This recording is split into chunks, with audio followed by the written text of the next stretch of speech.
back. You're probably noticing that this episode is coming out a couple days later than usual. I have been up, down, and all over the place. I actually was hoping to get this episode recorded a little bit earlier and like have a full outline and be doing the full thing. But I had to take a plane back from Sweden on Thursday, and boy, are my arms tired. Yeah, you were in the UK, you're in Sweden, you're all over. They call you Mr. Worldwide. They do people call me that. Have been calling you lately. And before that, they called me Mr. 305. I don't know why. It was one of those things though, where like I always do this. I overestimate the amount that I will be able to do given my actual like bandwidth. Yeah. It was like, oh yeah, I'll just fly back from, Sweden. I'll just record a podcast later that night. That was never going to happen. No. I don't know why I thought that. Especially the kind of flight, like international flight. Like if it was like maybe 2 hours across the U.S., sure, you might be tired, but like not an 8.5 hour transcontinental flight. I don't know what I was thinking, but we're back. As I said, in this episode, because this is just on me, folks. I'm gonna say my bad on this one. I didn't have my outline prepped in time, but we still wanted to get you out something to keep you satiated for the until next weekend. So, as you can already hear, this one's going to be a little less edited. You can hear all of my and it's going to be a bit less structured. However. What's exciting is that we're going to be using this as an opportunity to do something we haven't done before, which is to do an episode that is pretty much all mailbag material. Mm-hmm. We get a lot. We're going to be, you guys send us a lot of really amazing letters and messages. Really great stuff. Whenever we text each other about them all the time, and we kind of want to just go over as many as possible, especially today with this one. Yeah, we're not going to have the opportunity to even get through all of them, even with like the full hour that we're going to do. But we also, of course, need to talk about a pressing matter, which is that on that very day, the day that I was coming back from Europe, the good doctor, Dr. James Dobson, bought the farm. He's gone. He fucking died. Thank Christ. It's one of those things where it's like, I think you had mentioned on the recent episode we did about him that you were like, oh, he's just going to live till he was 100 years old and it wouldn't feel like a victory. And sure, he lived till he was, 89, I think? 89, which is pretty old. Really long. Frankly, a couple decades longer than he should have been alive, but at least he didn't make it to the Kissinger age of like 101, a grand 101. Yeah. How did you hear about it, June? It was the first thing that I saw when I woke up that day. So I woke up. It was a great way to start the day. Did somebody text you? Or? No, I just opened social media, and first thing I saw, and then I think you texted me also, if I remember correctly. I think you texted me like 5 minutes after I had seen it. Okay. And then I saw your post about it on Blue Sky. And it was just one of those things, because my routine in the morning. So this is my morning routine. I sleep in very late. Get ready with me. Yeah. A day in my life. Get ready with me as I get ready to go record a podcast. Yeah. I'm sure, yeah. Get ready with me. So what I do is I stay up really late because I'm a night owl, and I hate going to sleep like before midnight. So I don't ever sleep regular schedules. Mm-hmm. And then I wake up fairly late. I wake up before like 9 or like maybe 8. I wake up between 8 and 9, and then the first thing I do when I check my phone at like 8:15 or so, I check my phone, I check my socials, and that was a really good day for that. And it was a really good day because he died. But it also felt like, I don't know if you felt this way too, it felt like no one was, like people were talking about it, but it did not really have the like cultural impact online that I thought it would have. Like when Kissinger died, it was like everyone was like ringing bells, like shaking, whatever. But like this one was like people were talking about it, but it really was just like kind of a low. Maybe this is just because too many things are always happening, but it didn't have that like day-long discourse. I think it's that, and I think it's also to do with which circles you are traveling in or following. Because here's what I'll say. On my end, it was nonstop all day long, because within the sort of sphere of social media that is connected to evangelical Christianity, it was a national day of celebration. Oh, absolutely. Yeah, it was. In fact, I will say that. Yeah.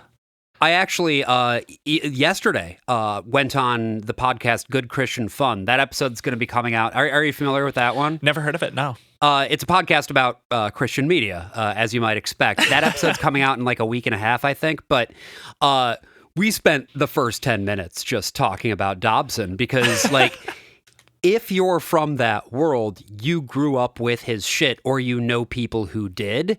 And so there was this tremendous catharsis about just being like, oh, thank God. Yeah.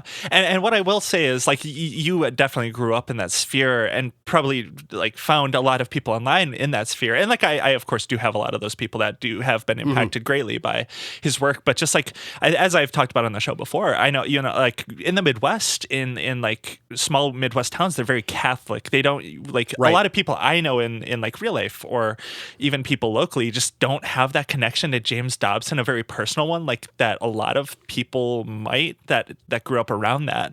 So I didn't see that in, like, my personal socials in any way, but it was like a big thing. I guess you could say I'm like a tourist of James Dobson and evangelical. And I'm your tour guide. Yeah, and I greatly appreciate it. I've learned so much.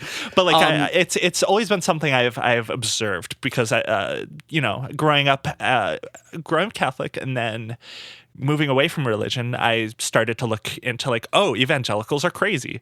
Oh, this is fucking crazy. So I've, like, always been tuned into some of this stuff, but it was never really it wasn't as personal to me in the way that it might be for, like, you know. So how did you feel then? I mean, was it mostly just like Josh is going to have a field day with this, or like no? Like, it was a great sense of relief. You know, it's one of those things when the Westboro Baptist Church, what was his name, Fred Phelps or something? Fred Phelps. Yeah, when he died, like, that was a great day. It's one of those things when one of these horrible religious leaders of, like, a horrible sect of Christians who have done indescribable amounts of damage to our culture and world, when they die, it's like a great relief. Oh my God, it's like it feels great. It should be a national holiday, and I should surely going forward treat it as such. I should take the day off of work. I should do all sorts of things. You know, we'll see if we can at least commemorate it on our show every year. You know, you absolutely should.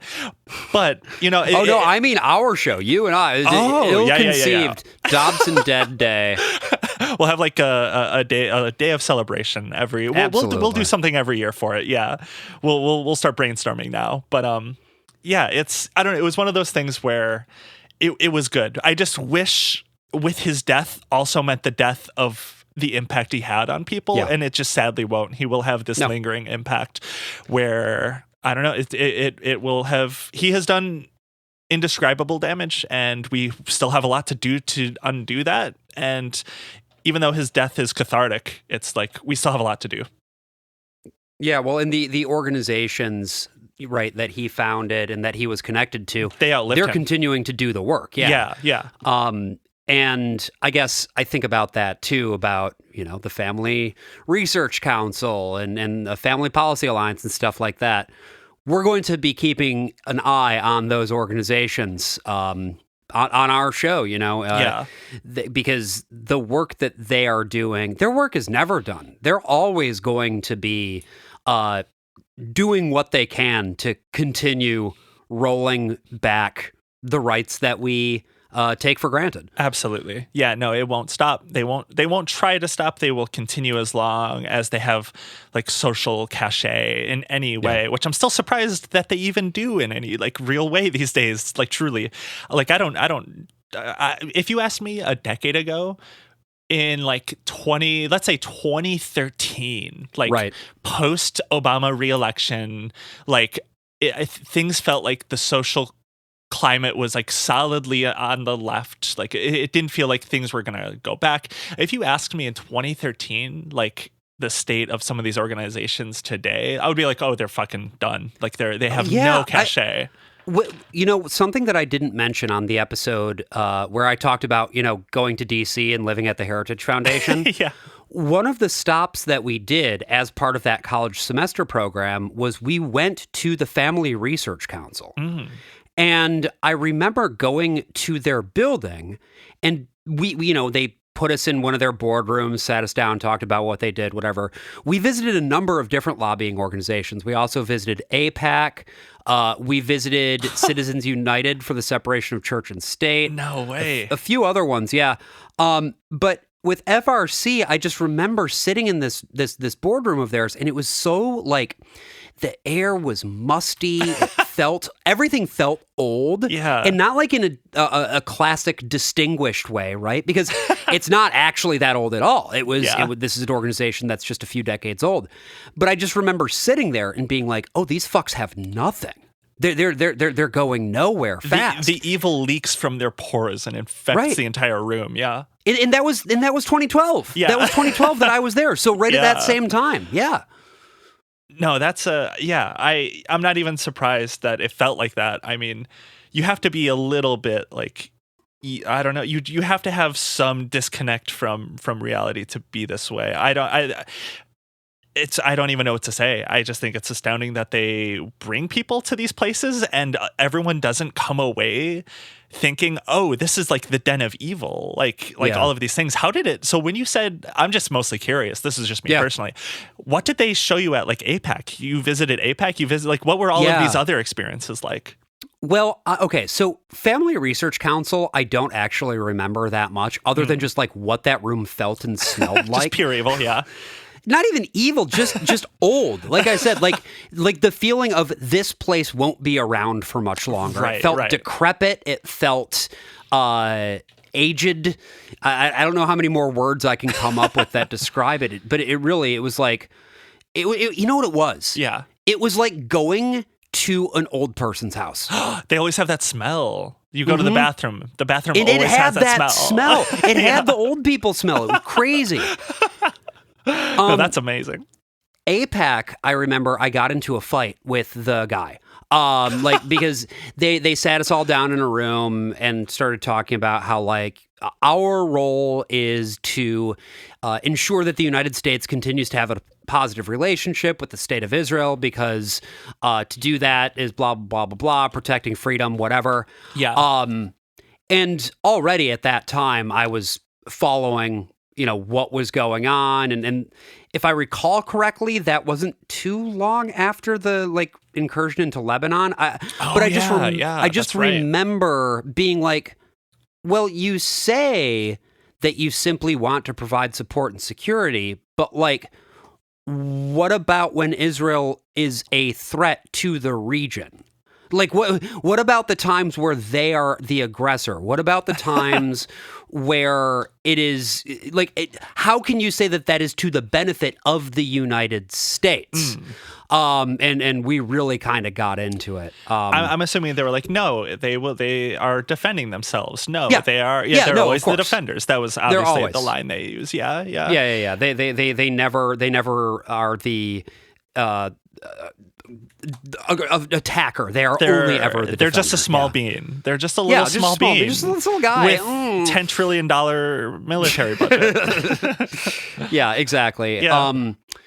And then I remember we also went to our congressman's office, and he remembered me because I was trolling him on Facebook. So that was fun too. No way. That's ancient type of beef too. Oh my God. Because that's the thing is like before like Twitter, because I feel like there was like an era of Twitter where it's like, okay, everyone had semi-anonymous or fully anonymous accounts and would like, get into like arguments and flame wars and all that stuff. But before like Twitter arguments became sort of like what most people did, everyone, including you, it sounds like, and me for a while, were using their full legal names and photos and like family, and like their family would see this on Facebook. I miss those days. A piece of this too, you have to understand, right? Justin Amash was our representative at that time. Way. Okay. And I had been trolling that guy on Facebook ever since he was a state representative. No way.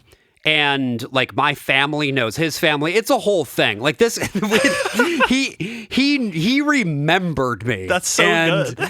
We just like got into God, the fucking nerd ass kid that I was, like getting into a debate in his office right then and there.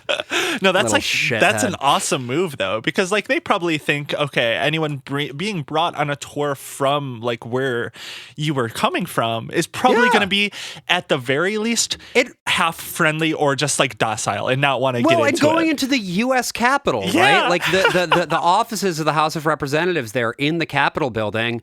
I was not there to be a good boy. I was there to get under his skin, and I succeeded. And he still probably thinks about you every night. He still wakes up screaming. Hope so. Yeah, I hope so. The thing I regret is I never had a chance to do something like that for James Dobson. Yeah. Because if I'd ever met that motherfucker face to face, I would make sure he remembered me. I would make sure that I was the last person he saw. They would have had to start bringing metal detectors wherever he would go. That's right. Yeah, that's right. I'm assuming he probably didn't do too many public appearances in the last decade or anything like that. Yeah, he's too old. It was also going back and listening to the episode we did about Dobson. I realized that clip that I played was definitely like a rerun of an older interview. At least one of those, because it was like there's no way that this is a recent interview because he sounds too healthy. And now, knowing what we do, the fact that he was weeks away from death, it was like, oh yeah, no, he probably wasn't recording the show for months at least. I'm sure. I didn't actually look into what it was. How did he die? What did he die of? I don't think that they've released a cause of death. I think, old age. Probably just old age. He probably got COVID or something, and that was like the thing that put him over the edge. That's usually how it is. Like once you get to be that age, opportunistic infection, and then you just kind of go. But yeah, no, I don't. He died sucking his own dick. I don't know. Like I wish. Yeah. He tried to suck his dick, broke his back, died. Broke his neck. Respectable for someone so homophobic to go that way. Yeah. Damn. He was just curious. He was like, if I die, I better go. I got to experiment a little bit. But he just wasn't that flexible. He was 89. I don't know what he was thinking. He lost his chance. Could have done that in his youth, but instead he had to beat his children. God, that was the other thing. When I went on Good Christian Fun, they asked me like what my like sort of basic thought was on Dobson and like how I feel. Yeah. And I without even thinking, I just opened up and I was like, yeah, no, he's sucking cocks in hell. And they were like taken aback for a second, I think. I don't think they're used to having people like that, it's the kind of show where people like swear and they're funny or whatever. Yeah, but it's like, I don't think that they were ready for that level, but it's just I hate this motherfucker. I am a hater. My hate is so pure, and I'm so glad that he's dead. If there's only one James Dobson hater alive on this earth, it's you. Like you will be the final remaining James Dobson hater. I'll be the last one who keeps his memory alive through hate, and then when I die, he'll be dead. Because so too will his memory. God, it's so. But before we move on, I don't know if you were wanting to move on. Who's your like next target? Who's the next guy who should die in this like world of Christian leaders? There's a few, right? And I would say, for me personally, in terms of guys who I really draw my ire, I would go with Tony Perkins. Who is the longtime head of the Family Research Council. Okay. He's a really bad dude. We'll probably profile him at some point. Is he basically just like the successor sort of this type of like James Dobson sort of guy? Like the same like thought? Same guy. Same ideological thought and stuff? He was a very, very early employee of Focus on the Family. And so when they spun up the Family Research Council, he went right over there to do it. And yeah, no, he's a bad man. Tony Perkins. Tony Perkins. So yeah, we'll keep an eye out for that one. We'll start the timer. Here we go. But I think that's Dobson watch. I think, right? Unless you had any more thoughts on our boy, the first and final Dobson watch. No, our famous one-time segment. Yes, after he died. No, I mean, I think my ultimate thoughts is, it's a good like moral victory. It feels good, right? When like an evil figure in history dies, it feels fucking good. Like the last time that I remember feeling like that was when Kissinger died, and that was a great fucking day. But we can't get complacent, we can't just let like the death of people who have done their damage like cloud us into thinking that will change the world for the better. And I don't really know what else to do necessarily, but like I don't know. It feels good, but let's not. Let's. It feels good, but let's keep hating. We can't allow our hateration to be dried up and be like, well, we got the one guy. No, there's more people to hate. And my maybe controversial take is that Reddit atheism needs to make a comeback. Like maybe not in the same way, like the Fedora discourse kind of destroyed it. Yeah. Yeah. Like that sort of thing destroyed it. But I feel like we can't let Christians get too comfortable online anymore, because they kind of have. And like, whatever, you can be religious. I know a lot of religious people, and it's like totally fine, genuinely. But organized religion has done a lot of evil, and I feel like even if you're religious, you can't just ignore that fact. Yeah, no, I'm kind of with you. I posted a couple weeks ago something on Blue Sky about how like I just don't think that people who run for political office should talk about their personal religious beliefs. I think you should keep those things separate. Yeah. And a lot of people jump down my throat. You're just being a true constitutionalist at that point. You're like, well, everybody was like, I think the most deranged reply that I got was somebody who told me that I've never talked to a black person before. And I was like, what are you talking about, man? Yeah, I don't know, but I think it's just that like my whole thing is that it's fine to be individually religious, but like I don't know, the Catholic Church kind of full of pedophiles.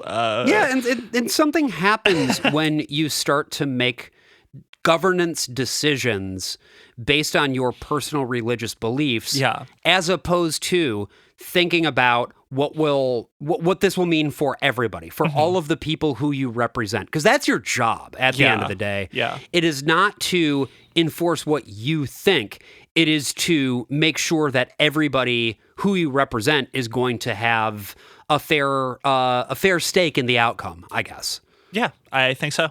I think that is probably, I mean, that would be for the best, I think. I do, yeah. But that's my controversial take. Okay.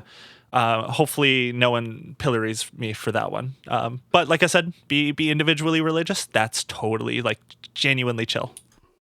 Well, let's go ahead and move on to our, I promised you at the top of the episode, a free ball-in episode with a lot of mail. And we are going to open our mailbag up once more because we've gotten so many great letters. And I think balance of our time here, we're just going to kind of read some letters and talk about the things that people are saying, because Let's do it.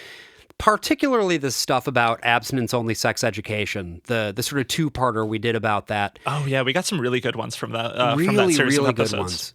So I guess I'll start here with an anonymous listener who says, "Hello, June and Josh. I'm from the beautiful state of Louisiana, which to this day does not have a requirement to teach sex ed in schools, but if a school does, public or private, must emphasize the importance of abstinence until marriage.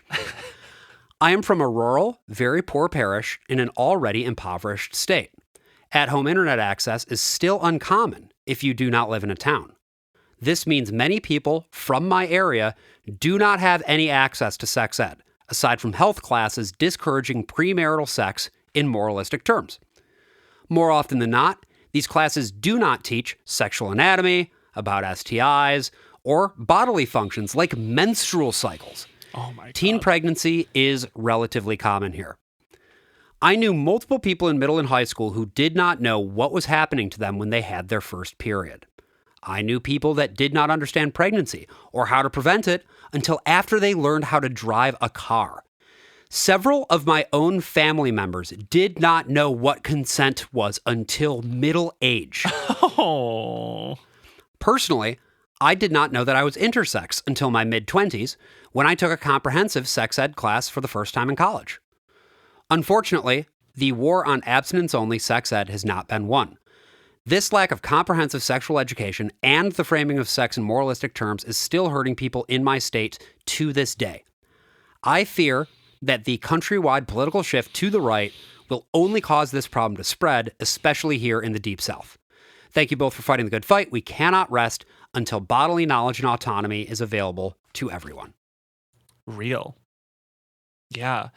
I guess, yeah, no, is the prevalence of like private schools, does that have anything to do with probably like the South's continuous lean in on like abstinence only sex education, do you think? Like, do you think that's like why that's so prevalent there still? I think that both of those things, the abstinence-only sex education, if there's sex education at all. Yeah, it doesn't even sound like there is any in a lot of cases. And the private schools, I think that those are two symptoms of the same cause, right? Which is to say a desire to mostly bring things up religiously and also force unequal access between black people and white people regarding education more broadly. Yeah. It's, I've heard this before. The people didn't know what consent was until they were like whole adults. And that is like such a baffling thing to me. But like, I get it, because if you're not even going to teach sex education in any capacity, if you're going to only ever teach abstinence only, why would you ever learn about consent or like what that means or like and anything about that at all? And that's just like such a baffling thing to me, because I feel like there was like a growing conversation about what consent was, and the like what I'll just broadly describe as like the Me Too era, as brief as that was. I feel like that's when consent sort of became a topic in broader like society. And since then, it was a very brief time. I don't think anyone truly cares about like any of the concerns that was brought up in the Me Too era anymore. Like, people can still have careers. Jared Leto is still out there, clearly. Right. Like, people are still out there. I just, if we're not teaching about consent is in schools, this is just going to continue to happen. Like, people will keep, getting manipulated and abused by people. Well, and what I remember too about that very brief era, very sadly brief era, some of the sort of where the discussion was sort of starting to go is like, what do you do in the gray areas where the actual legal outcome, like something maybe doesn't fall outside of a legal boundary as written? Do we need to rewrite laws to encompass a broader understanding of consent? And all of that stuff pretty much died on the vine because the kinds of people like we talk about on this show, they didn't want that to happen. And part of that is grounded in this idea that like Christian morality means that one man and one woman get married, and then at that point there really is no such thing as consent. Like, because you are married to each other, that means that the wife always owes the husband sex. Like, that is a very common belief in these circles. Absolutely. Yeah. I think something that I want to go more into eventually, I think I have this like I have this written down as a topic, is like modern divorce, like the divorces, because that is like a prominent thought. Like, there is a lot of Christian influencers that talk about this all the time. Like Matt Walsh is a big one of these guys that will talk about how he hates no fault divorce. And that's because these people truly do think there is no choice for the woman. If you're married, you should be a good wife. You should honor God and have children, and you should not have a say in the future of your life away from that. Like, that they don't believe consent is a thing, and that goes hand in hand there. Yeah. And at the end of the day, it does come down to the children. Again, it is fundamentally a natalist thing. It's this idea of, if we allow women more agency, then they can choose how and when they reproduce, or if they choose to do so or not at all. Which definitely we see less these days. Less and less. And that's just a level of control that they can't tolerate. But yeah, that's I think a really striking example of just how poorly served a lot of the country is about this kind of stuff. And I'm glad that we are providing, I guess, a resource for some people, hopefully. Going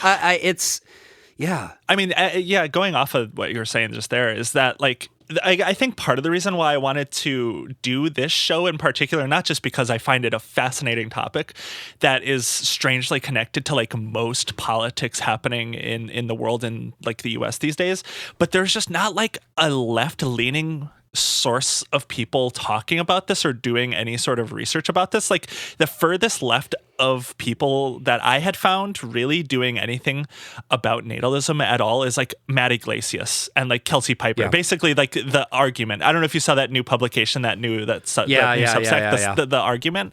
Like those are like the kind of people that have talked about natalism on like the left, like the Democratic liberal center, whatever. Like no one, like it's something that I think more people need to think about, and I think about it all the fucking time. So, I don't know. I think it's valuable to at least have an understanding of in today's age. Yeah, because I also think that oftentimes the left response to these people on the hard right is to just sort of belittle them and be like, well, look at these Joe Jacks over here. and I think really underplay the seriousness of this project and the fact that like, Elon Musk, right, and Donald Trump, and like all of these people, they are in lockstep on this issue, and they might not be articulating it fully, because this is sometimes ideology that's implicit rather than explicit, but it's definitely there. Yeah, and I think there is this tendency, and I have absolutely had this tendency before, where you see the right being like, no, the birth rate's falling, no, like, and like they'll freak out about stuff like that, and I've probably made a joke that's like, good, we'll make it go lower, something like that. But it's like, if we actually want to like build a better future, a left leaning future, if we have a desire to get past a fascist, a reactionary project of the United States or anywhere else in the world, we do have to have like serious considerations about stuff like this. We actually have to have an answer rather than just like dunk, which I love dunking. Oh my God, I fucking love it so much. It's so fun. And there are also times where dunking is appropriate because these people aren't being serious and they're hiding the ball. But you need to come up with an actual reasoned and structural critique as well, for the times that this stuff moves its way into policy, because generally speaking, when these things move their way into policy, they're a lot more clever about it, and they don't come out with the like really extreme rhetoric that they use when they're targeting their base. It's I'm not writing the policy, but I think a broader thought about this is valuable. Also, I guess to the point of the South, we have another really good email here from Aiden. Hey, Josh and June, I've been enjoying the podcast a lot so far. The recent episode on abstinence only reminded me of my own experience in sex education in Mississippi, which is in its own fascinating abstinence quagmire. Mississippi had no sex education requirement for public schools prior to 2012, when legislation from 2011 went into effect mandating it. A few fun facts about the law. All sex ed must be abstinence only or abstinence plus, i.e. don't talk about contraception or talk about it a little. Sex education is opt-in with parental consent, not opt-out. And that's really interesting. So like, in order to get sex ed, your parents have to sign the form saying it's okay for my kid to have sex ed. So a parent, if they don't sign that, these kids don't get that education? Is that what that is means? Correct. That's fucking crazy. This just goes back to parents should not have, I don't know. The parents' rights movement is so detrimental to actual students' education. And this is like an example of that, in my opinion. Some more stuff here. Sex education must be administered. Sex education must be administered separately to boys and girls. Any discussion of contraception must include factual data on its risks and failure rates, though notably not benefits. No demonstration of the application of contraception is allowed, so no instruction on how to put on a condom. Activist groups have taken to fighting this with lessons on how to put on a sock. That's pretty funny. That's good, yeah. They may not acknowledge abortion as an option. They just straight up can't do it. May include instruction on state law regarding homosexual conduct. That is, it is illegal under our sodomy law. That this law is unconstitutional and unenforceable may go unmentioned. In general, it must emphasize the psychological and health benefits of abstaining from sexual conduct until marriage and convey that heterosexual marriage is the only healthy context for sex. It's insane that these people are like, no, you cannot, you can only talk about the possible downsides of using contraception, but like you can only talk about the benefits of abstinence only when the benefits of like of using contraceptions could be like you won't get an STD. Like you can't even say that. That is astounding. That is crazy that cannot be a benefit outlined to people, but you can be like, oh, you have a deeper moral sense of godliness if you don't use contraception. That's fucking insane. That's fucking insane. Anyway, the email continues. Oh, there's more. Holy shit. Oh, yeah. This law was written in 2011 and has been extended as is up to 2024, despite efforts by state Democrats and advocacy groups to advance better legislation. We seem to be in legal limbo since 2024. I can't find the current bill. There is improved legislation in the works, though. I am doubtful that it will pass. Now, my experience. I took sex education in 2013-ish. It took up a week of 8th grade, replacing science class. Amazing. Instructors were brought in from outside the school. See, this is what I was saying about the fucking guy with his van or whatever. It's always that. Presumably from abstinence advocacy and church groups. In the boys' class, precious little time was spent on biology, our own or the girls'. I learned that a diagram of the uterus and ovaries looks like a Texas Longhorns logo, which I guess kinda, right? Yeah, the instructor's words. And that the hymen always tears painfully when a woman loses her virginity, so don't do it. The instructor, for some reason, felt it appropriate to facilitate a debate amongst the boys whether a girl owes you a kiss after you pay for a date. What? I do not remember him coming down on either side. Condoms, he was a centrist. Condoms were mentioned with a supposed success rate of 85%.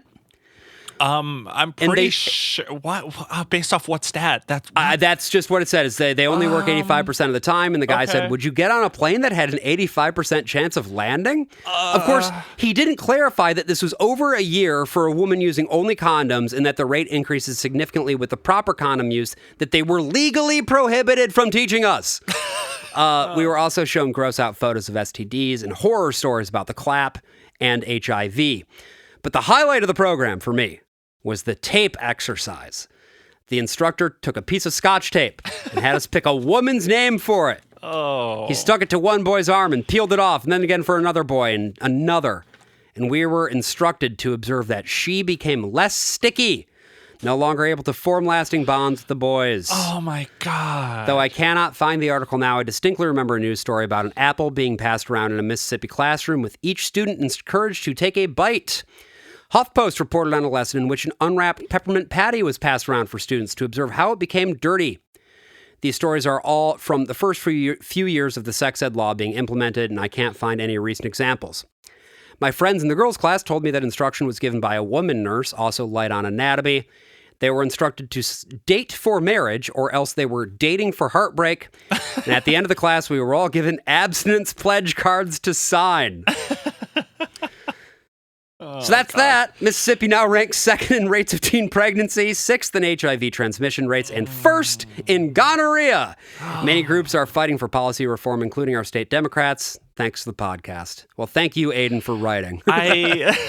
So that's another thing that, like, I feel like maybe it's just because I'm really online and, like, you know, still see on Twitter a lot of Christians and far right people talk about, like, oh, a woman, like body count discourse and like air quotes, women being ran through. It's crazy to me, and I'm not the first to observe this, of course, but like that this always falls down on the side of the women. Like it's like the fault of the women, and it's like men can always, they can do what they want, they can do what they please. It's not about them being less sticky or whatever. Like it's of course not their fault. It's always the damn women. It's always the women's failed lack of loyalty or anything it's always, like that. Or like a key that opens all locks is a master key, whereas a lock that allows all keys is a bad lock, right? Like that I've heard that. Yeah. I guess maybe this is why this belief is just so widespread still to this day, that schools are still teaching this, like, ran through. I hate saying that. I fucking hate like that rhetoric, but that's what they say. Like women being ran through, or like stuff like that. That is why there is that like belief among men these days still. I don't know.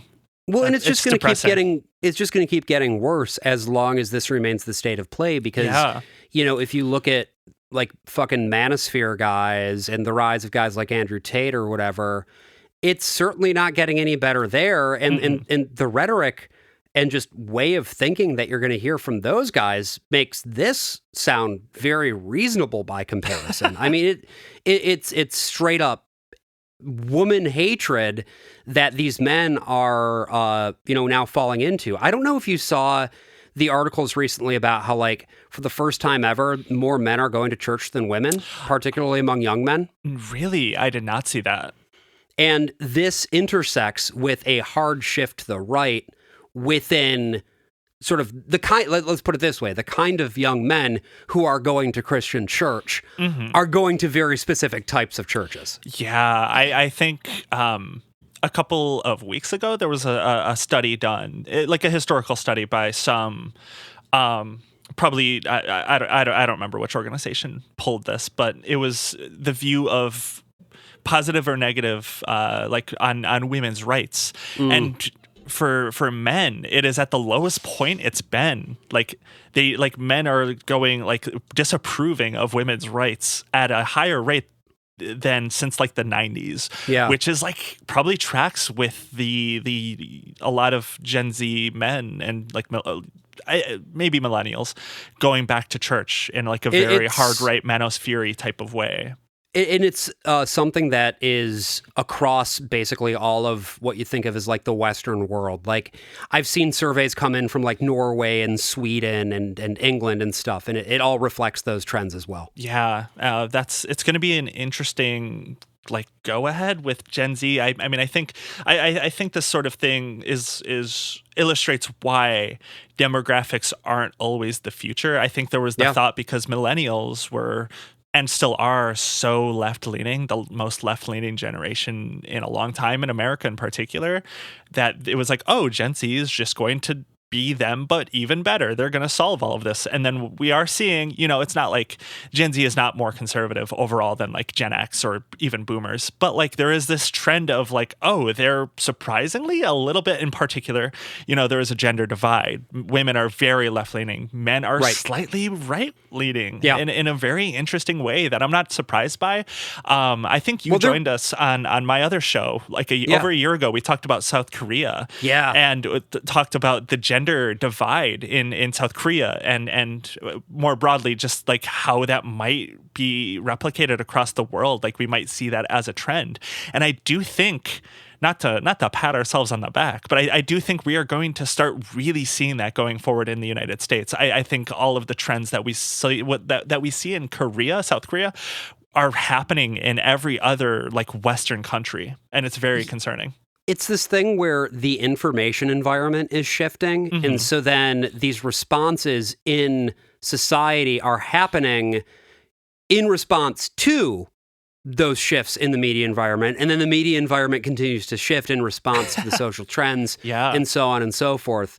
And I mean, I could also go on about like, the way that AI and all that makes the information environment much more unclear. And I think this is what I will say. I think that the net effect of all of this is that people are looking for what they perceive as being consistent and reliable information.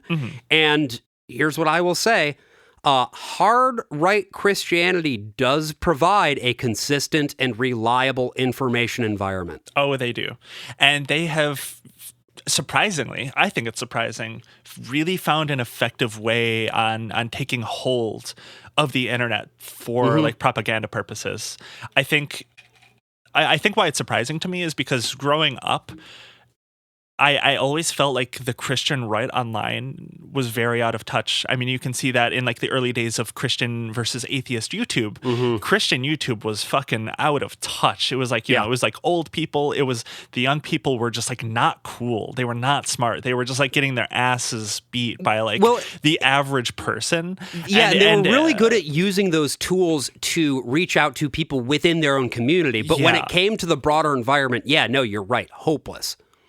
But that's kind of changed with like more people going on the internet. I think just like the internet expanding and like just different ways to get information out. And like, you're right. AI is like a current new tool that the right is using all the time.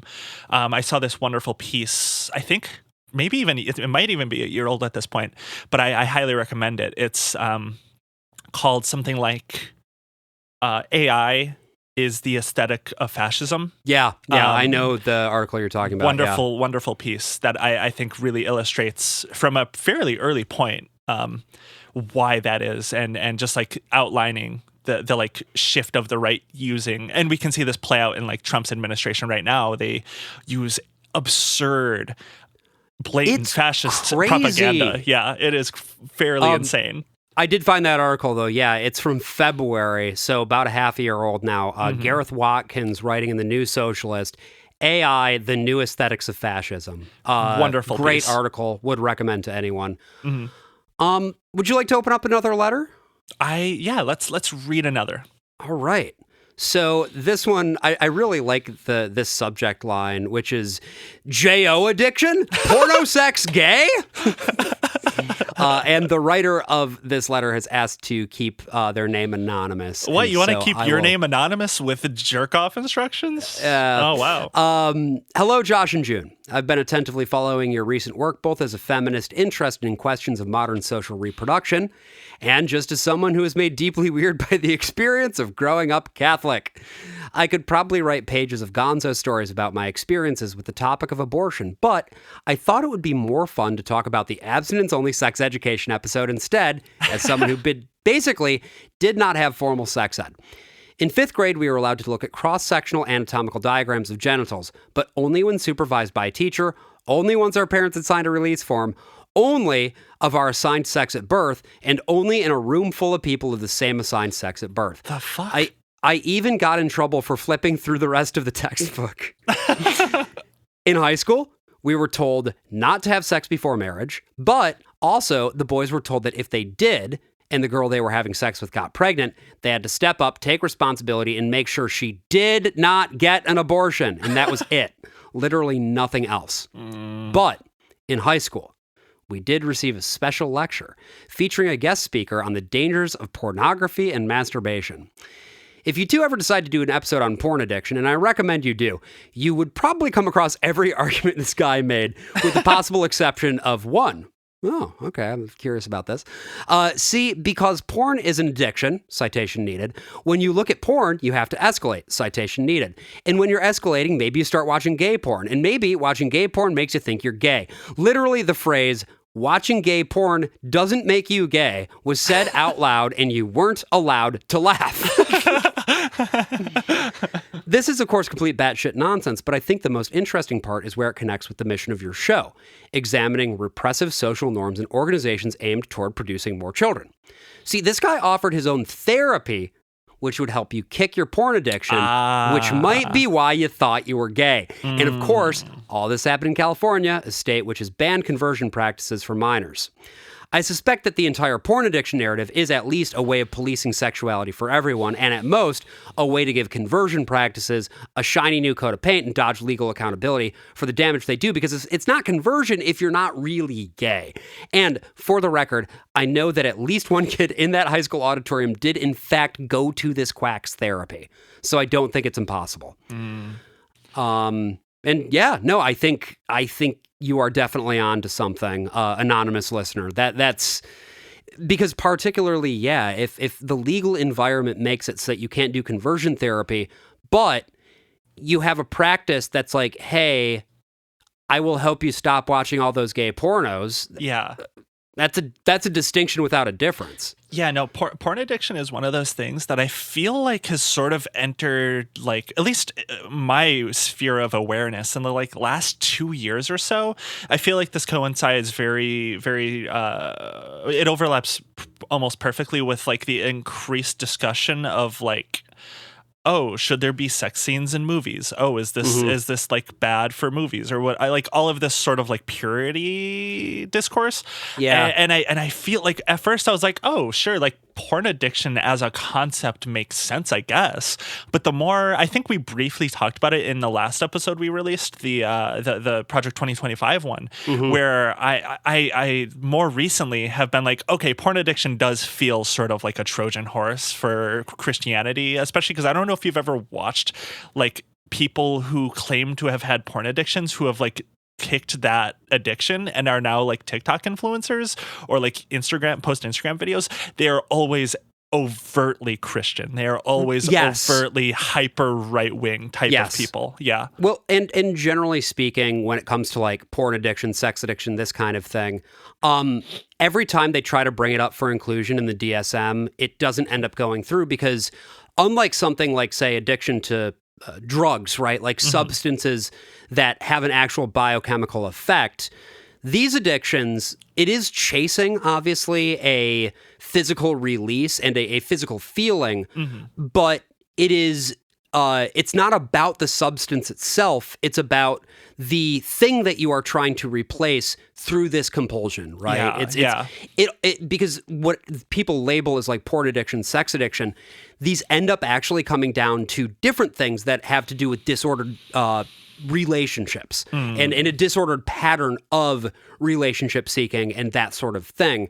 And simply labeling it as porn addiction or sex addiction doesn't get to the actual root of the issue, which again is why psychologists have refused to include guidance about these so-called addictions within the DSM, which is the, Bible of psychology. That's interesting. I didn't realize that's like psychologists that designed the DSM had any discourse or discussion on this. Especially, it just came up again. I think for the DSM-5, they were talking about it again. Yeah, that's super interesting. I'll have to, because again, for me, that was something that's like a fairly new concept.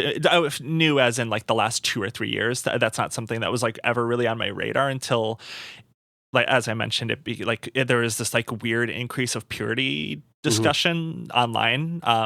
So I would love to do like an episode on like porn, because I do think, especially again, going back to the Project 2025 thing, I think the way that right wingers want to designate certain things as inherently pornographic as well, like being gay or being trans, is absolutely ideological and is probably a proxy way for them to oppress people. And it's absolutely intentional, and it's definitely not like a new project. They have definitely been working up to this for a long time and will continue to. So I think like I will absolutely do a deeper dive into this topic in particular, because I'll be honest, not something I know too much about. I just feel bad vibes from porn addiction as a concept. Yeah.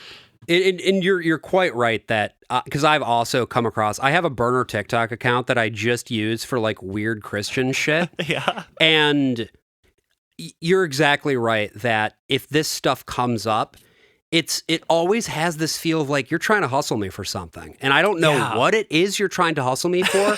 In some cases, it's very overt and it's like, and Jesus will help you. Yeah. But even beyond that, it's like, what are you trying to get out of me? You can always tell when somebody's trying to get something out of you.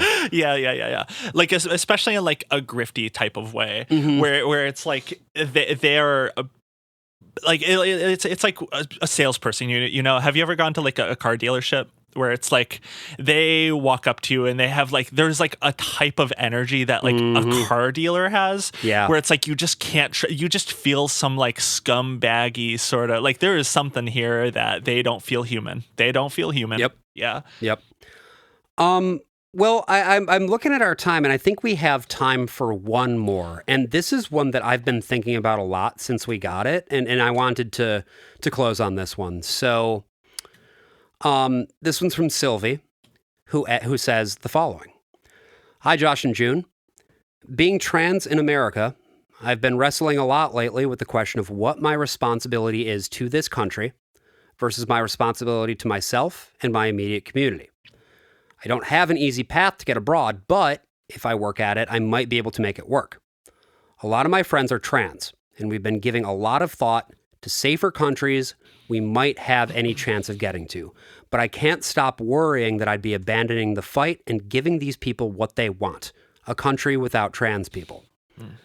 I'm not asking anyone else to make my decision for me, but with your knowledge of the monsters running the country, I was hoping you could lend some insight. Is this situation more comparable to DOMA, a horrifying legal order that will nonetheless be chipped away at and weakened over the next few decades as activists get to work and the tides shift in favor of progressive ideals? Or is it more comparable to the burning of Magnus Hirschfeld's Institute of Sexology, a precursor to a true nightmare that won't give way to some protests, elections, or changing public opinion? There are a lot of things that make me worried.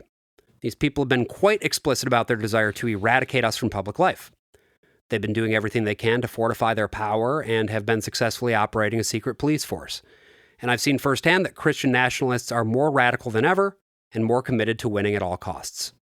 They seem to believe that if they don't reshape the country in their image now, they'll lose forever. For all that they are and aren't, it seems undeniable they're holding on to power and wielding it like a club. So, when they talk about us like an enemy to be killed, I can't pretend I don't think that's exactly the plan. But for all the many flaws I see in this country, I can't deny that it's the home I grew up in, and a lot of it matters to me. I wonder if another trans lady existing as a thorn in their side is more valuable than one living a safer, happier life somewhere else, if I should devote myself to a sunrise I might never see. I do still want to figure out who I could be in a society where I'm welcome as myself. I just don't know what the right path to that is. I'm tearing up a little bit. Just reading this. I'm a little bit more here. Sorry, this is rambling. It's hard to condense these internal debates. I don't expect either of you to settle. I'm just soliciting opinions from people who know the enemy. I guess I'll speak for myself as someone who has also had this exact same sort of internal debate for at least, I mean, for sure, this entire Trump administration, but for a while now, especially after this last election. Sylvia, I believe your name was, outlined something I couldn't properly outline in words perfectly. I mean, I feel this exact same question all the time.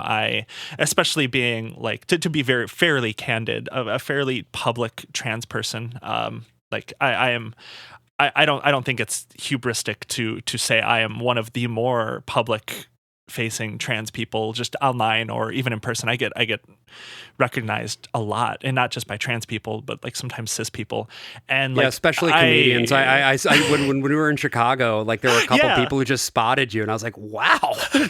Yeah, that's right. I forgot you were with me like almost a year ago now when that happened last. That was the first time we hung out in person. Yeah, that is. Yeah, that's so funny. But I personally put a lot, and I don't know if this is a good or bad thing. I genuinely don't know if I should value being that public trans person, because I guess how do I better put this? This is the thing, is I don't really quite know how to put this myself.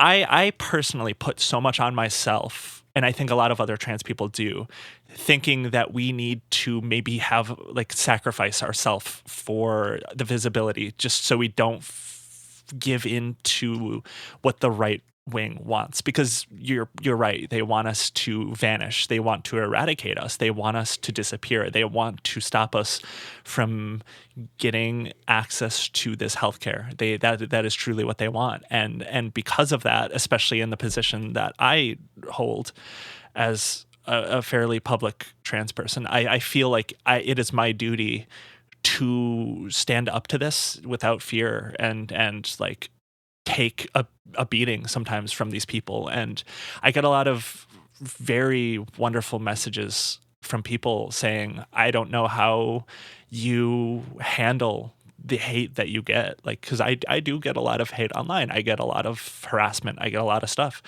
And to be fairly honest, like, it's hard. It's hard, and it's hard to ignore. It's a lot. And I don't know if that's valuable to be visible in that way. I personally, I tend to lean towards yes.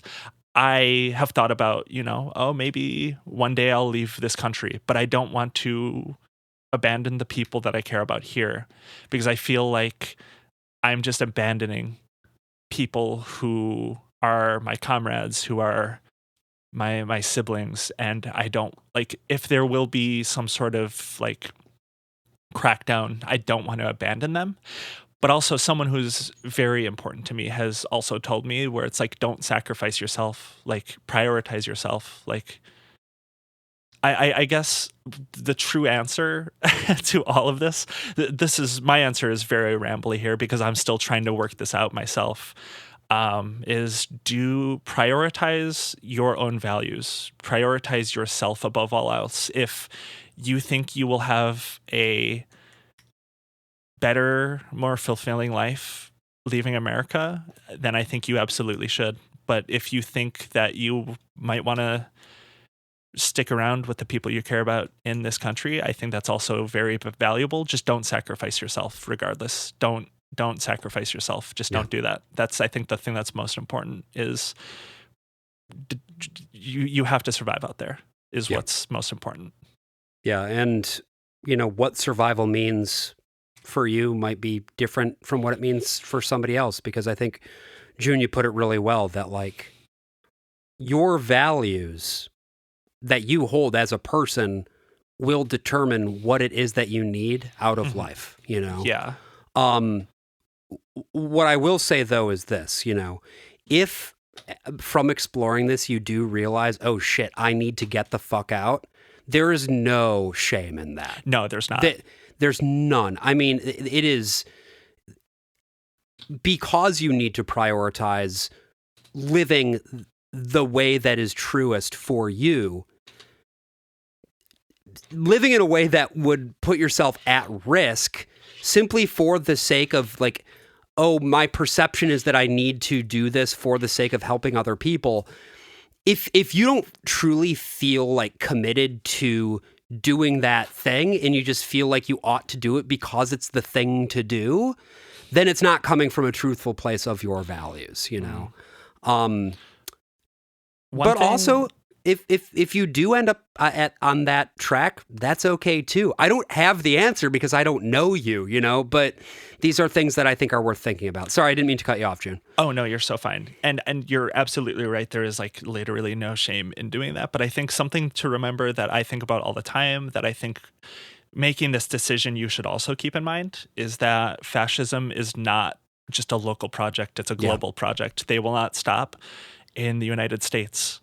If they win in the United States, they will export that everywhere else. Right. And that's not to scare you out of leaving here, because again, at the end of the day, it is not our individual, and I mean at the granular level, it is not our individual responsibility to fix the entire damn thing.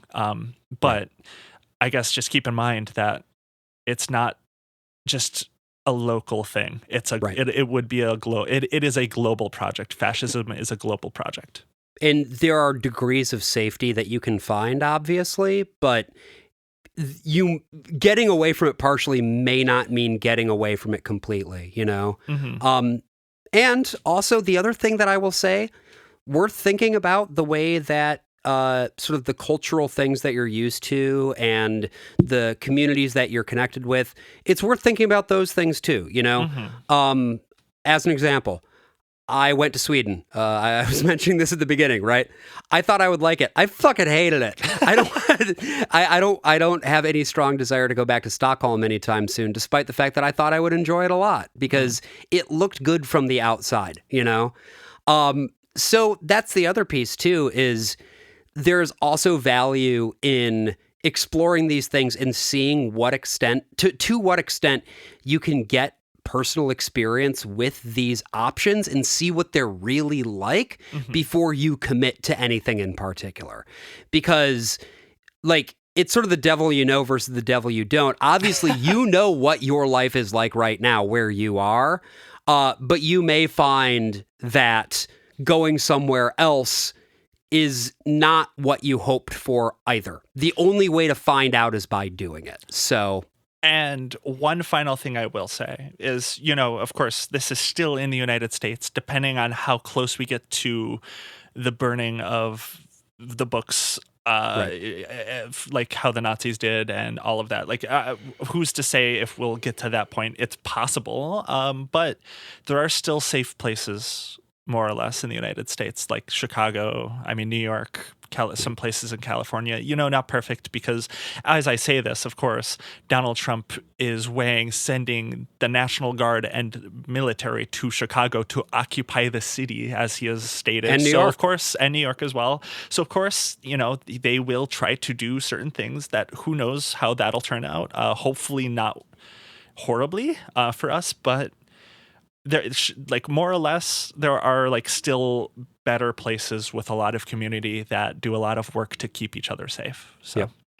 And that's also the last thing that I will say, touching on that too, is like, if you're not already connected with those sorts of communities in your area, make sure to do so. 100%. Because we are all we have. And whether you're talking about, in a political sense, in a social sense, or whatever, surrounding yourself with those people is going to be the most important thing. And that's the case whether you stay or go. Yeah, I agree. Community is very important. So it's very, very important. I think, unless you had anything else to add there, June, I'm seeing we're kind of at our time. Again, this is a bit of a different episode, but it was nice. I'm glad we did this, Me too. Yeah. No, I had a great time. Again, we get so many fucking great emails. Yeah. So I'm glad we spent some time reading them. There are still some more that I have in the queue that I wasn't able to get to. My God. So, yeah, we'll continue to do this. So please continue to send us emails, and we will continue talking and going over some of them and giving our thoughts and maybe enlightening each other, like, during these emails, because they're consistently great. So thank you so much. Really wonderful, beautiful emails. Thank you for being so, like, honest. It's really cool. I feel like this show in particular, and maybe, I don't know if you feel this way too, but like, compared to the other show I do, Kill the Computer, I feel like this is a little bit more of a personal. This is very personal compared to the other one I do, and maybe even for you. But this is a little bit more of a personal show, just given the topics, and I really enjoy that aspect. We're talking about life and death. What's more personal than, like, these questions of continuing your lineage or whatever, right? Like, those are big fucking questions. So yeah, thank you to everybody who submitted. If you didn't hear your email, once again, it's not that we don't love you. It's just that we don't like you. We will be back sort of at our regular release. We'll be back to our regular release schedule from here on out every Friday. This coming Friday, it's going to be back to the regular format. We're going to be doing an episode, I think, about purity culture, daddy-daughter dances, and things of that nature, right? I can't wait, yeah. Dads who definitely don't want to fuck their daughters and what that does to a motherfucker, or to a daughter fucker in this case, as it may be. Should be a good one. That was one, the reading all the stuff about Dobson kind of shook some of that shit loose, and I think it's going to be cool. So, as always, thank you for listening, and we'll see you again on Friday. Okay, bye. See ya.